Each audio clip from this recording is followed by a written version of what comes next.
প্রার্থিত মহামান্য আজকের মাহফিলে সভাপতি সাহেব, আমন্ত্রিত উলামা হযরত, দিন দরদি, ইসলাম দরদি, মুমিন মুত্তাকি মুসলমান, সালেহ নেককার আল্লাহওয়ালা বাবাজিরা, আমার যুবক ভাইরা, স্নেহের কচি কচি বাচ্চারা, পর্দার অন্তরালে, পর্দার নসীনা ধার্মিকা, স্নেহময়ী মমতাময়ী আমার মা ও বোনেরা, তার সাথে জানাই আমার আওয়াজ শ্রবণকারী মুসলিম অমুসলিম সমস্ত জাতির মানুষেরা, মহান আল্লাহ পাকের দরবারে শুকরিয়া আদায় করি যে রব্বুল আলামিন আমাকে আপনাকে বসিয়েছেন সেই ঈশার নামাজের পর থেকে নিয়ে কিছুক্ষণ কোরআন হাদিস ইজমা কিয়াসের কিছু কথা শোনার, বোঝার, আমল করার উদ্দেশ্য নিয়ে যিনি আমাদেরকে এই জায়গায় বসিয়েছেন সেই পরওয়ারদিগার বেনিয়াজের দরবারে প্রাণ খুলে ভক্তি ভরে উচ্চ আওয়াজে একবার শুকরিয়া জ্ঞাপন করি, বলুন আলহামদুলিল্লাহ।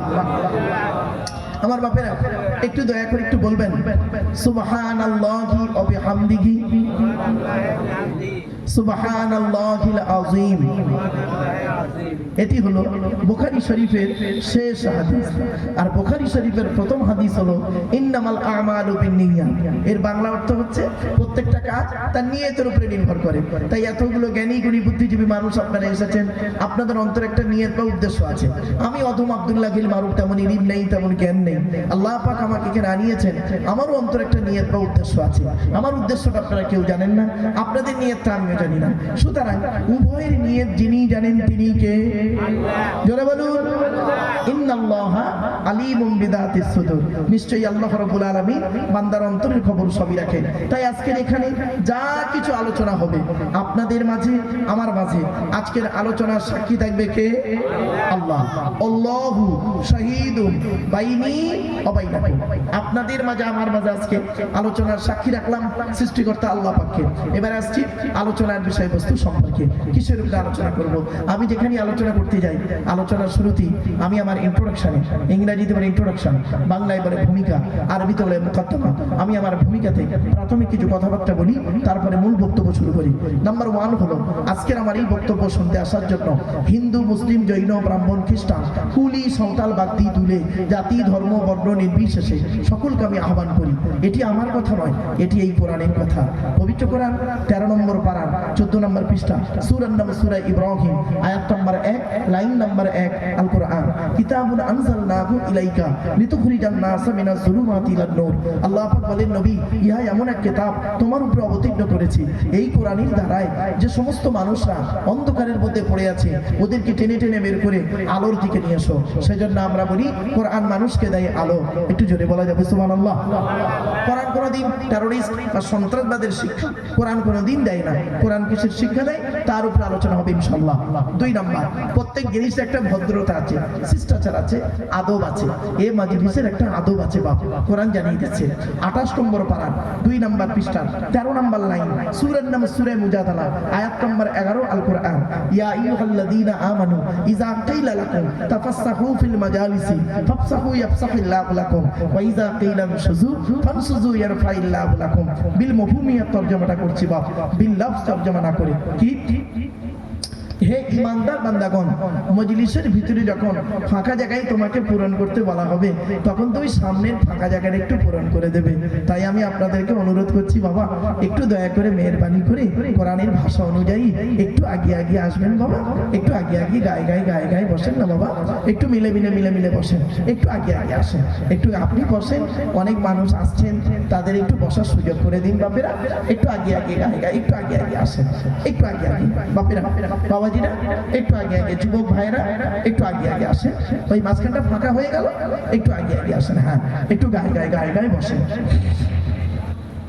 একটু গায়ে বসেন, একটু জায়গা ফাঁকা রাখবেন না। শোনেন, আল্লাহর নবী ওয়াজ করতেন, আল্লাহর নবী ওয়াজ করতেন। কবে ওয়াজ করতেন? হাদিসটা মনে রাখবেন, বুখারীতে আছে হাদিসটা, মিশকাতেও আছে হাদিসটা। হাদিসের রাবীকে আব্দুল্লাহ ইবনে মাসউদ রাদিয়াল্লাহু তাআলা আনহু, আল্লাহর রাসূলের সাহাবী বর্ণনা করছেন, আল্লাহর নবী আমাদেরকে ওয়াজ করে শোনাতেন। নবীজি ওয়াজ করতেন কবে জানেন? শুনে নিন, নবীজি ওয়াজ করতেন বৃহস্পতিবার দিনগত রাতে। কবে? বৃহস্পতিবার দিনগত রাতে ঈশার নামাজের পরে নবীজি সাহাবীদেরকে নিয়ে গায়ে বসতেন। গায়ে মানে ভাষা বুঝতে পারছেন? একদম গায়ে বসতেন, একটু জায়গা ফাঁকা থাকতো না, গায়ে বসতেন। রাসূলুল্লাহ বলতেন, শয়তান যাতে প্রবেশ না করে সেই জায়গা তুমি রেখো না। এই জন্য নামাজের মধ্যেও একটু গায়ে দাঁড়াবেন। অনেকে কি করে দেখবেন, নামাজ যখন পড়ছে মানে একটু গরম হচ্ছে বলে ব্যাস একজন মুসল্লি দাঁড়িয়েছে, পাশে আরেকজন মুসল্লি দাঁড়িয়েছে, মাঝখানে এক বেগত ফাঁক। খবরদার রাখবেন না। রাসূল বলেছেন শয়তান যেন কাতারের মধ্যে প্রবেশ না করে, গায়ে গায়ে গায়ে গায়ে বসে দাঁড়াবে। চলো চলো চলো চলো।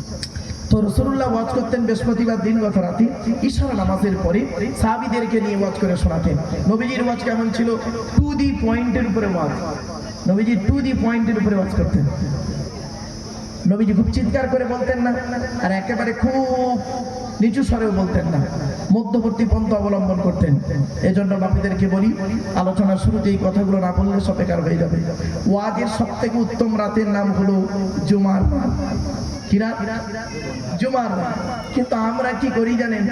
আমরা অনেক সময় কি করি, জুমার রাতের গুরুত্ব না দিয়ে আমরা শনিবার রাতের গুরুত্ব খুব দিই, রবিবার রাতের গুরুত্ব দিই। আচ্ছা, মুসলমানদের সপ্তাহের খুশির দিন কোনটা? জুমার দিন। জুমার দিন। আর খুশির রাত কোনটা? জুমার রাত। এবার আসছি বৃহস্পতিবার রাত। বৃহস্পতিবার দিনটা কাদের খুশির দিন? সনাতন ধর্মের মানুষদের, যারা বলে লক্ষ্মীবার। আচ্ছা, শনিবারটা কাদের খুশির দিন? ইহুদিদের। রবিবারটা কাদের? খ্রিস্টানদের। এজন্য বাবা বৃহস্পতিবার দিনগত রাতটা হলো জলসার সব থেকে উত্তম রাত। ওই সুন্নতটাও আদায় হবে। আপনারা যখনই জলসা দেবেন শুনে রাখুন, আল্লাহ রাসূলের একটা সুন্নত আদায় করুন, একটা সুন্নত আদায় করুন। আল্লাহ রাসূল বলেছেন মান আহাব্বা সুন্নতি ফাকাদ আহাব্বানি ওয়া মান আহাব্বানি কানা মাই ফিল জান্নাহ। রাসূল বলেছেন যে যে কোনো ব্যক্তি আমার একটা সুন্নতকে ভালোবাসবে, একটা সুন্নত মোতাবেক আমল করে যাবে, ওই সুন্নতের উপরে সে মরে যাবে, ওই সুন্নতের ওসিলায় কিয়ামতের মাঠে সে নাজাত পাবে। একটা সুন্নত আদায় করে। আমি আজকে অনেকগুলো সুন্নাত বলবো, অনেকগুলো সুন্নাত বলবো। একটা আমল করবেন আর সবকটা যদি করতে পারেন আলহামদুলিল্লাহ। চলেন চলেন। এবার আসছি, একটু গায়ে গায়ে বসার চেষ্টা করেন বাবা, ফাঁকা ফাঁকা রাখবেন না। ফাঁকা জায়গায় ফাঁকা রাখলে অসুবিধাটা কি? আগে আপনাদের ভুলটা ভেঙে দিই। ফাঁকা জায়গায় ফাঁকা রাখলে অসুবিধাটা কি? কোরআনে আল্লাহ পাক বলেছেন শয়তান ওই জায়গায় বসবে, কানে কানে কুমন্ত্রণা দেবে। শয়তান কি চায় ওরা কোরআন জানিয়ে দিচ্ছে। 7 নম্বর পারা 2 নম্বর পৃষ্ঠা 3 নম্বর লাইন, সূরার নাম সূরা মাইদা, আয়াত নম্বর 91 আর কোরআন। ইন্নামা ইউরিদুশ শাইতানু আন ইউকিয়া বাইনাকুমুল আদাওয়াতা ওয়াল বাগদাআ ফিল খামরি ওয়াল মাইসিরি ওয়া ইয়াসুদ্দাকুম আন যিকরিল্লাহ ওয়া আনিস সালাত। আল্লাহ বলছেন শয়তান কি চায় জানো? মদ আর জুয়ার মাধ্যমে শয়তান তোমাদের মাঝে মারামারি লাগিয়ে দিতে চায়। আর কি চায়? ওয়া ইয়াসুদ্দাকুম আন যিকরিল্লাহ, আল্লাহর ইবাদত থেকে শয়তান তোমাকে বাধা সৃষ্টি করতে চায়। আর কি চায়? ওয়া আনিস সালাত, নামাজ থেকে শয়তান তোমাদের বাধা সৃষ্টি করতে চায়। তাই কোরআনের উদ্ধৃতি দিয়ে আলোচনার প্রারম্ভে আপনাদেরকে আমি একটু আহ্বান করলাম। পবিত্র কোরআন 2 নম্বর পারা 11 নম্বর পৃষ্ঠা 9 নম্বর লাইন, সূরার নাম সূরা বাকারা, আয়াত নম্বর 208 আল কোরআন। ইয়া আইয়ুহাল্লাযীনা আমানু উদখুলু ফিস-সিলমি কাফা, হে ঈমানদার বান্দাগণ পরিপূর্ণভাবে ইসলামের মধ্যে প্রবেশ করো। ওয়ালা তাত্তাবিউ খুতুওয়াতিশ শাইতান, শয়তানের পথ অনুসরণ করিও না।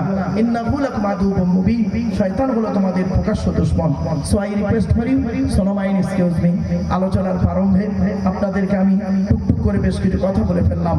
চলুন এবার আসছি আলোচনার মূল বিষয়বস্তু কি। আজকে আমি আপনাদের কাছে টু দি পয়েন্টের উপরে 3টে বিষয়ের উপরে আলোকপাত করব। 3টে বিষয়। 1 নম্বর, যার দেওয়া পৃথিবীতে আমরা বাস করি, যার দেওয়া সূর্যের কিরণ গায়ে লাগাই, যার দেওয়া চাঁদের প্রতিফলিত রশ্মি রাতে ব্যবহার করি, যার দেওয়া আকাশের পানি পান করি, যার দেওয়া জমিনের তলা থেকে পানি তুলে পান করি, যার দেওয়া জমিনে ঘর বেঁধে থাকি, চাষ করে খাই, যার দেওয়া অক্সিজেন ফ্রি ফ্রি নিই, কার্বন ডাইঅক্সাইড ছেড়ে দিই, এ সমস্ত অবদান কার? জোরে বলুন। তাই জীবনের সব ক্ষেত্রে জন্ম থেকে মৃত্যু পর্যন্ত মাথা নত করব, সাজদা দেব, ভিক্ষা চাইব একমাত্র শুধুমাত্র কার কাছে? আল্লাহর কাছে।